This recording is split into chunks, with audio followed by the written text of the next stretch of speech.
नमस्कार, मैं अशोक कुमार पांडे और स्वागत है आपका टीसीएच पर। ओम बिरला साहब दोबारा बन गए संसद के स्पीकर, लोकसभा के स्पीकर, और कुर्सी पर बैठते ही उनको सबसे पहले याद आई इमरजेंसी। मतलब ट्रेजरी बिल की तरफ से, सत्ता पक्ष की तरफ से कोई प्रस्ताव जाता तो एक बात थी, लेकिन संसद की सबसे ऊंची कुर्सी पर बैठकर ओम बिरला जी को इमरजेंसी याद आई। ये वही ओम बिरला है जो मणिपुर पर लोगों को बोलने नहीं देते हैं। ये वही ओम बिरला है जिन्होंने 149 सांसदों को बर्खास्त करके संसद से बाहर निकाल दिया था। ये वही ओम म्यूट माइक बिरला हैं जो विपक्ष के बोलने पर माइक्स को म्यूट कर दिया करते थे और आगे भी ऐसे ही करेंगे। चुन के आए हैं तो आगे भी वही करेंगे। ये अलग बात है कि इस बार इतने ज्यादा सांसद हैं विपक्ष के कि आसान काम नहीं होगा। खैर, ओम बिरला साहब को याद आई इमरजेंसी की, नरेंद्र मोदी को याद आई इमरजेंसी की, और जब भी कोई बात होती है तो बीजेपी के लोग कूद के आते हैं ये कहने के लिए इंदिरा गांधी ने इमरजेंसी लगाई थी। कभी ये नहीं बताते कि इनके जो पुरखे थे उस समय, आरएसएस के जो चीफ थे देवव्रत साहब, वो इंदिरा गांधी को इतने सारे खत क्यों लिख रहे थे, बधाइयां क्यों दे रहे थे, क्यों ये दुहाइयां कर रहे थे, दुहाइयां दे रहे थे बेसिकली कि आरएसएस का कोई लेना देना नहीं है इस पूरे मूवमेंट पर, माफिया क्यों मांग रहे थे, वगैरह वगैरह। इस पर तो बात करूंगा ही। सबसे पहले बात इमरजेंसी पर। संविधान की बात आने पर ये लोग कहते हैं कि जहां इमरजेंसी लगाई गई थी वहां आप संविधान की बात करते हो। तो सबसे पहली बात तो यह कि संविधान के अंदर ही इमरजेंसी का प्रावधान है। यह प्रावधान है कि अगर देश में ऐसे हालात बने कि राष्ट्रीय सुरक्षा खतरे में आ जाए, अगर देश में ऐसे हालात बने कि राष्ट्रीय सुरक्षा के ऊपर खतरा मंडराने लगे, तो सरकार इमरजेंसी लगा सकती है। यह संविधान के आर्टिकल 352 यानी 352 में साफ साफ लिखा हुआ है। और इसके पहले भी 2 बार इमरजेंसी लग चुकी थी। 1962 में वार के समय, 1971 में वार के समय, युद्ध के समय इमरजेंसीज लगी थी इस देश में। तो पहली बात तो ये कि इमरजेंसी या आपातकाल संविधान के अंदर दी हुई व्यवस्था है। अब आप कह सकते हैं कि भैया संविधान के अंदर दी हुई व्यवस्था है, लेकिन यह तो उन्हीं हालात में है जब देश की सुरक्षा खतरे में पड़ जाए, जब देश की संप्रभुता खतरे में पड़ जाए, जब ऐसा लगे कि देश का पूरा माहौल ऐसा है कि इस समय इमरजेंसी की जरूरत है। उस समय ऐसा क्या था, आप पूछ सकते हैं। क्योंकि मैं तो इतिहास ही पढ़ता हूं, इतिहास में ही जीता हूं, तो इमरजेंसी या उसके पहले की, और हमारे जैसे लोग खास तौर पे जो इमरजेंसी के वक्त की पैदाइश है, जिन्होंने इमरजेंसी अपनी बहुत क्या कहेंगे, पहली आंखों से देखी है, स्मृति में कुछ नहीं है क्योंकि मैं तो पैदा ही 1975 में हुआ था। तो इमरजेंसी मैंने उस तरह से देखी तो नहीं है, सुनी है लोगों से, अपने नाना से सुनी है, दादा से सुनी है, पिता से सुनी है, लोगों से इमरजेंसी के बारे में सुना है और उसके पहले का इतिहास पढ़ा है, जानता हूं। थोड़ा पीछे ले चलता हूं, 1971 में आप जानते हैं कि बांग्लादेश युद्ध हुआ था और पाकिस्तान को 2 हिस्सों में बांट दिया गया था। एक हिस्सा बांग्लादेश बन गया था। कारण भी उसका जानते हैं कि बांग्लादेश जो हिस्सा है, जो पूर्वी पाकिस्तान हुआ करता था, उसके जो अधिकार थे, उसके जो लोकतांत्रिक अधिकार थे, वो छीने जा रहे थे। मैं बहुत डिटेल में नहीं जाऊंगा, आपको अलग से उस पर मैं वीडियो बना सकता हूं या अलग से पढ़ भी सकते हैं कि उस समय भारत ने बांग्लादेश का साथ दिया था, इंदिरा गांधी ने। अमेरिका, रिचर्ड निक्सन था उस समय राष्ट्रपति, वो बिल्कुल नहीं चाहता था कि ये हो। उसने 7वां बेड़ा भेजने की धमकी दी थी। इंदिरा गांधी ने कहा था कि 8वां बेड़ा भेज दो, हमें कोई फर्क नहीं पड़ता है, हम तो साथ देंगे। और अंततः पाकिस्तान के 2 टुकड़े हुए थे। पाकिस्तान की सेना ने बांग्लादेश में समर्पण किया था। सैफ मानेकशॉ का आज जन्मदिन है, उनकी सेना के सामने समर्पण किया था। ऐतिहासिक जीत मिली थी और यह ऐतिहासिक जीत दरअसल पाकिस्तान के साथ साथ अमेरिका की भी हार थी। अब 1971-72 में यह जो हुआ वो हुआ। उसके बाद इंदिरा गांधी बेहद मजबूत होकर उभरी। आप जानते हैं शिमला समझौता हुआ, पाकिस्तान को शिमला समझौता करना पड़ा। भुट्टो साहब यहां पे आए थे और उसके बाद 18 मई 1974 को पोखरण में उन्होंने परमाणु परीक्षण किया। अमेरिका बिल्कुल नहीं चाहता था कि भारत एक परमाणु शक्ति बने, लेकिन इंदिरा गांधी के नेतृत्व में एक के बाद एक चीजें हो रही थी जो अमेरिका को परेशान करने वाली थी।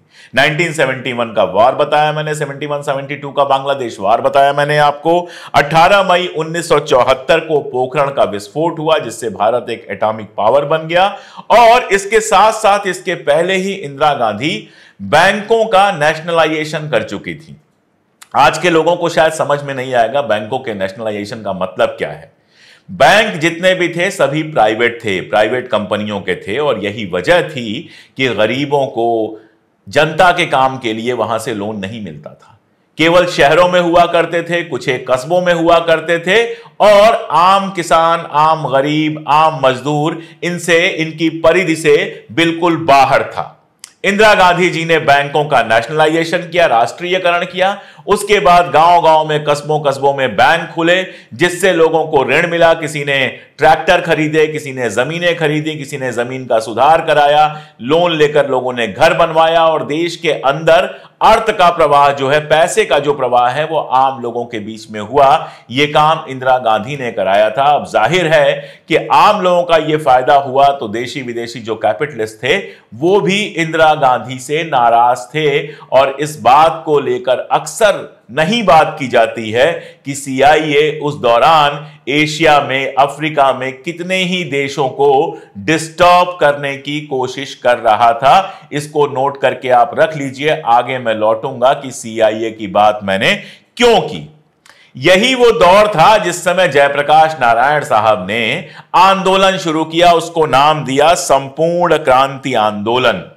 अब इस संपूर्ण क्रांति आंदोलन में यह शुरू हुआ था गुजरात में। छात्रों के मेस की फीस बढ़ गई थी, मेस के अंदर खाने की फीस बढ़ गई थी, वहां से आंदोलन शुरू हुआ था और उसके बाद इसको देश भर में फैलाया गया। बिहार इस आंदोलन का बहुत बड़ा केंद्र हुआ और पूरे देश में अराजकता का माहौल क्रिएट करने की कोशिश हुई। इसकी छोटी छोटी घटनाएं अगर मैं आपको याद दिलाऊं, 8 मई 1974 से 27 मई 1974 यानी तकरीबन 20 दिन रेलवे को बिल्कुल स्टैंड स्टिल पे रख दिया गया। ट्रेनें चलना इस देश में बंद हो गई। जिस देश की लाइफलाइन ट्रेन है वहां आप ट्रेन बंद कर दें। आज तो फिर भी बहुत लोग फ्लाइट से चलते हैं, उस जमाने में तो मिडिल क्या अपर क्लास के लोग भी सिर्फ ट्रेन से चला करते थे। 20 दिन तक ट्रेनों को बंद रखा गया। देश का कितना नुकसान हुआ होगा वो आप समझ सकते हैं। और मजेदार बात यह है कि इसमें रेलवे से जुड़ी हुई मांगें कम थी, असल मांग जो थी वो इंदिरा गांधी को हटाने की थी। उधर मोरारजी देसाई जो है वो बैठ गए अहमदाबाद में, गुजरात में भूख हड़ताल पर वो बैठ गए, धरने पे बैठ गए, भूख हड़ताल तो नहीं धरने पे बैठ गए। और वहां से वो कह रहे थे कि हम इंदिरा गांधी को ऐसे घेरेंगे कि उसको पद छोड़ना पड़ेगा, हम उसका घर से निकलना मुश्किल कर देंगे। छात्रों से आह्वान कर रहे थे कि संसद और विधानसभाओं को घेरा जाए। और चलो छात्रों तक छोड़ दो, भाषण है बाकायदा। 15 फरवरी को हमारे जयप्रकाश नारायण जी दिल्ली के रामलीला मैदान में एक रैली करते हैं 15 फरवरी 1975 को।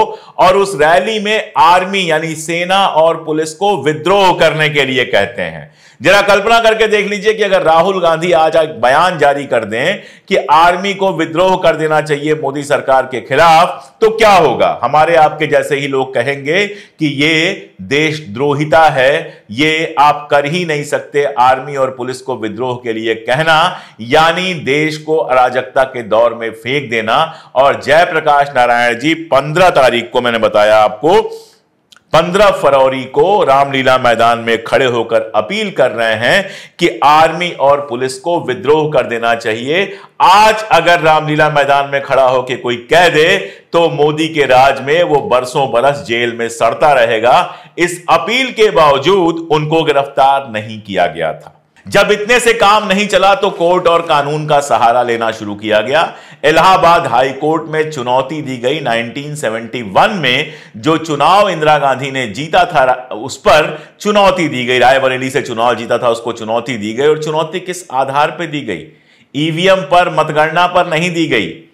एक अधिकारी थे जिन्होंने नौकरी छोड़ दी थी और कांग्रेस के लिए काम करना शुरू किए थे। आजकल आप लोग जानते हैं कि लोग आज इस्तीफा देते हैं और अगले दिन भारतीय जनता पार्टी से चुनाव लड़ जाते हैं। खैर, कपूर साहब जो थे उनके ऊपर आरोप यह था कि उन्होंने इंदिरा गांधी के चुनाव में जो उनकी सभा थी उसमें बिजली वगैरह लगाने में मदद की है, उनकी सभा में की है। अब टेक्निकल केस यह था कि उन्होंने इस्तीफा दे दिया था और इस्तीफा देने के बाद वो काम करने लगे थे, लेकिन इस्तीफा मंजूर 2 दिन बाद हुआ था। उसके बीच में ये सारा काम कर रहे थे और इस आधार पर आप सोचिएगा कि एक प्रधानमंत्री के चुनाव को सिर्फ अवैध नहीं ठहराया गया, उनको 6 साल तक चुनाव लड़ने पर प्रतिबंध लगा दिया गया। यहां कंडीशन यह है कि अयोध्या में चुनाव हारने के बाद बीजेपी की समीक्षा मीटिंग में डीएम साहब बैठते हैं। अगर इस आधार पर चुनाव कैंसिल आज होने लगे तो भारतीय जनता पार्टी 240 सीट जीत के ले आई है, शायद 4 सीट बचना भी मुश्किल हो जाए जिस तरह से सरकारी अधिकारियों का उपयोग किया जाता है। लेकिन इस बिल्कुल फ्लिम्सी आरोप पर न केवल इंदिरा गांधी का चुनाव अवैध घोषित कर दिया गया बल्कि 6 साल का बैन लगा दिया गया। प्रशांत भूषण साहब जो हैं, इनके पिताजी उसमें वकील थे और कहा जाता है कि जो जज साहब थे वो जयप्रकाश नारायण के रिश्तेदार थे।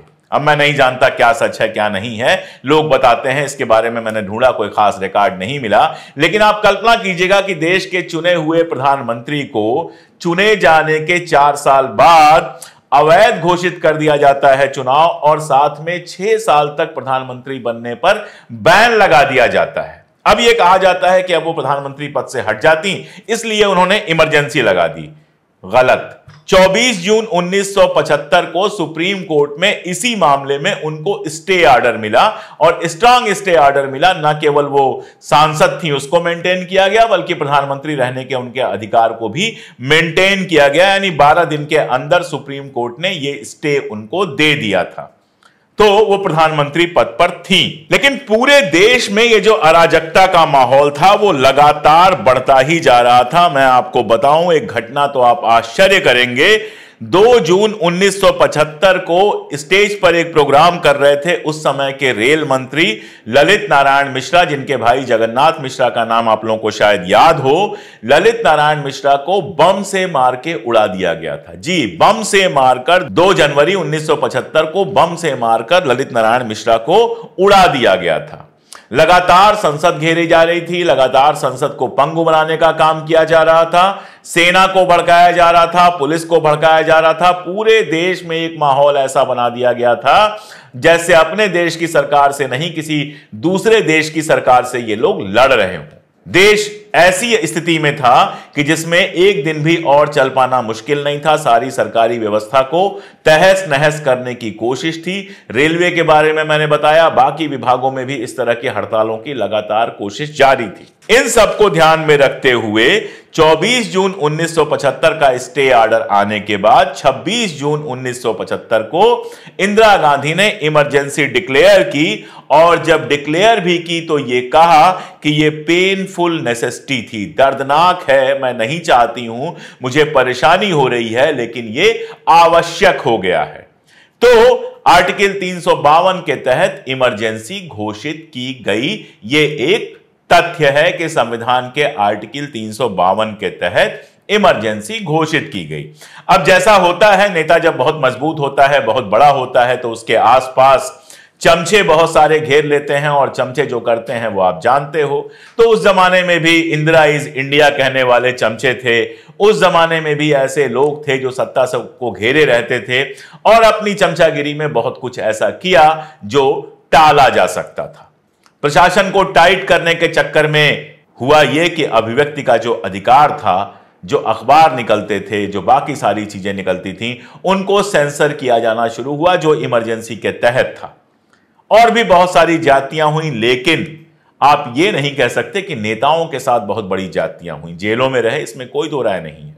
मैंने आपको बताया कि सेना और पुलिस के विद्रोह के आह्वान पर आज तो पता नहीं कितने दिनों के लिए जेल में डाल दिया गया होता। आज वो लोग सवाल उठा रहे हैं जिन्होंने एक चुने हुए मुख्यमंत्री केजरीवाल को येन केन प्रकारेण जेल में रखा है, हेमंत सोरेन को येन केन प्रकारेण जेल में रखा है, उमर खालिद और सैफी जैसे जाने कितने लोग हैं जिनको बरसों से जेल में रखा है। हालत यह है कि अखबारों टीवी में अगर उनके मन के खिलाफ कोई चीज आ जाए तो लोगों की नौकरियां चली जाती हैं। एक पत्रकार के बारे में आप जानते हैं, कप्पन के बारे में, हाथरस का केस वो कवर करने जा रहा था और कई साल उसको जेल में रहना पड़ा। ऐसे पता नहीं कितने किस्से हैं कि बच्चों को जो मिड डे मील दिया जाता है उसकी सही जानकारी छापने के लिए पत्रकार को जेल में डाल दिया गया। ऐसे किस्सों की आज कोई कमी नहीं है और वो लोग इमरजेंसी पे बात करते हैं, इमरजेंसी में जेल में डाला गया नेताओं को, इसमें कोई दो राय नहीं है। लेकिन जब आरएसएस वाले कहते हैं तो थोड़ा और भी कुछ चीजें देखनी चाहिए। आरएसएस के उस जमाने में जो सरसंघ चालक थे वो थे एमडी देवरस, मधुकर दत्तात्रेय देवरस, जिनको बाला साहब देवरस भी कहा जाता है। मधुकर दत्तात्रेय देवरस की एक किताब है, जो किताब अब आपको आसानी से बाजार में नहीं मिलेगी, फोटोकॉपी वगैरह मिल जाती है, उसमें से भी बहुत सारे पन्ने गायब कर दिए जाते हैं। जब इस किताब को आप पढ़ते हैं, यरबदा के जेल में वो थे, तो पता यह चलता है कि इंदिरा गांधी को वो लगातार चिट्ठियां लिख रहे थे। ये स्टे मिलने के कुछ दिन बाद जब सुप्रीम कोर्ट ने उनका जो हाई कोर्ट का जो निर्णय था उसको खारिज कर दिया और इंदिरा गांधी के इलेक्शन को वैलिड ठहरा दिया, तो देवरस साहब जो हैं वो बाकायदा खत लिखकर बधाई दे रहे थे इंदिरा गांधी को। वो ये कह रहे थे कि आपने जो भाषण दिया 15 अगस्त को वो बहुत शानदार था और आरएसएस उनके साथ है। यही नहीं, 273 नंबर पेज पर आप देखते हैं कि वो दावा करते हैं कि आरएसएस की उसमें कोई भूमिका नहीं थी। हुआ ये था असल में कि जनता पार्टी उस समय बनी और जनसंघ सहित सारी पार्टियां, जनसंघ जो आज भारतीय जनता पार्टी है उसके पहले की पार्टी जनसंघ है, जनसंघ सहित सारी पार्टियों को कहा गया कि आप जनता पार्टी में विलय कर लीजिए। लेकिन जनसंघ होशियार था, वो जानता था कि जनता पार्टी की जिंदगी बहुत नई है, तो उसने विलय तो जरूर किया लेकिन अपनी अलग से भी मेंबरशिप बनाए रखी, जिसको डुअल मेंबरशिप कहते हैं। आगे का किस्सा आप जानते हैं कि इंदिरा गांधी ने ये अनंत काल तक इमरजेंसी नहीं चलाई। 1977 में उन्होंने इलेक्शन की घोषणा की, इलेक्शन में गई और वहां जनता ने उनको इमरजेंसी की सजा दी, क्योंकि जनता प्रशासन जिस तरह से चल रहा था उससे नाराज था। लोकतंत्र की यही खूबी है कि जनता अपना निर्णय लेती है। जो इंदिरा गांधी 1972-73 में इतनी मजबूत दिख रही थी, 1977 में चुनाव हारी, यहां तक कि रायबरेली से अपना चुनाव भी 55,000 वोटों से हार गई और हारने के बाद जनता पार्टी की सरकार बनी, जिसके मुखिया थे मोरारजी देसाई। अब यहीं पे कट करके मैं आपको ले जाता हूं सीआईए वाली बात पर। एक किताब आई सेमाम हर्ष की, ये अमेरिकन जर्नलिस्ट थे, किताब का नाम था द प्राइस ऑफ पावर। और ये द प्राइस ऑफ पावर जब आप पढ़ते हैं, अब तो इंडिया में मिलेगी नहीं, क्यों नहीं मिलेगी वो भी मैं बताऊंगा आपको, तो इसमें उन्होंने आरोप लगाया कि मोरारजी देसाई सीआईए के लिए काम कर रहे थे। अब इंदिरा गांधी का यह बड़ा दिल था कि जब वो प्रधानमंत्री बनी तो इस किताब पर बैन लगा दिया, क्योंकि मोरारजी देसाई जो भी रहे हों, लेकिन चूंकि इस देश के प्रधानमंत्री के पद पर रह चुके थे तो उनका सीआईए का एजेंट होना, यह बात दुनिया में जाना थोड़ा अपमानजनक था। आज अगर ऐसा कुछ आ जाए तो संसद में खड़े होकर मोदी जी और उनके लोग जो हैं वो कागज लहराएंगे, लेकिन उस जमाने में इंदिरा गांधी ने इस न्यूज को दबा दिया कि कहीं देश की बेइज्जती ना हो जाए। लेकिन किताब तो है, किताब तो यहां नहीं है, दूसरी जगहों पे मिलती है और उसमें साफ साफ ये बात लिखा गया है कि सीआईए जो उस समय पूरी दुनिया में जो एंटी अमेरिका ताकतें थीं या जो ताकतें अमेरिका के लिए खतरा बन सकती थीं, उनका तख्ता पलटने पे लगी हुई थी, उसी सीआईए के लिए काम कर रहे थे मोरारजी देसाई। मोरारजी देसाई का एक किस्सा मैंने अपनी किताब उसने गांधी को क्यों मारा में भी लिखा है, जहां आप जानते हैं कि सावरकर के बारे में जब उनसे सवाल पूछा गया कि आपने सबसे पहले इनकी जांच क्यों करवाई, क्या आपके पास कोई सबूत था, तो उन्होंने सबूत देने की जगह किया ये कि सावरकर की तरफ देखकर कहा कि पहले पूछ लीजिए अपने क्लाइंट से कि वो चाहते हैं मैं बयान दूं या ना दूं। और सावरकर ने जब इशारा किया ना दो तो नहीं बयान दिया। और हकीकत यह थी कि सावरकर के खिलाफ जो गवाही थी उनके अंगरक्षक और सचिव की, वो बॉम्बे पुलिस के पास थी। इसके बावजूद मोरारजी देसाई ने वो जानकारी कोर्ट में नहीं पहुंचाई। और इसके पहले एक डॉक्टर थे जैन साहब, जिन्होंने मोरारजी देसाई को जाकर बताया था कि गांधी हत्या की साजिश हो रही है, लेकिन मोरारजी देसाई ने उसको कोई महत्व नहीं दिया था। तो मोरारजी देसाई अपने आप में एक ड्यूबियस टाइप के व्यक्तित्व लगते हैं, जिनके पीछे बहुत सारी कहानियां हैं जो बाहर किसी न किसी वजह से आई तो दबा दी गई। खैर, मोरारजी देसाई को छोड़ते हैं। सीआईए वाली बात मैंने एस्टैब्लिश करने की कोशिश की कि सीआईए जो डिस्टर्ब कर रहा था, इसके बहुत सारे सबूत मिले। अकेले मोरारजी देसाई नहीं, यह पता चला कि इस तरह के आंदोलन जो समाजवादी आंदोलन था कथित, उसके एक हिस्से को सीआईए अपने तरीके से फंड कर रही थी। सीआईए ने एक मैगजीन भी यहां पर निकाली थी। अज्ञे साहब जो हैं, उसको अज्ञे जो सच्चिदानंद हीरानंद वात्स्यायन अज्ञे हैं, वो उसके संपादक बने थे, और बहुत सारे लोग जो बाद में समाजवादी हुए या उस समय समाजवादी थे उससे जुड़े हुए थे, उसकी भी फंडिंग सीआईए कर रही थी। ये बात बाहर आई।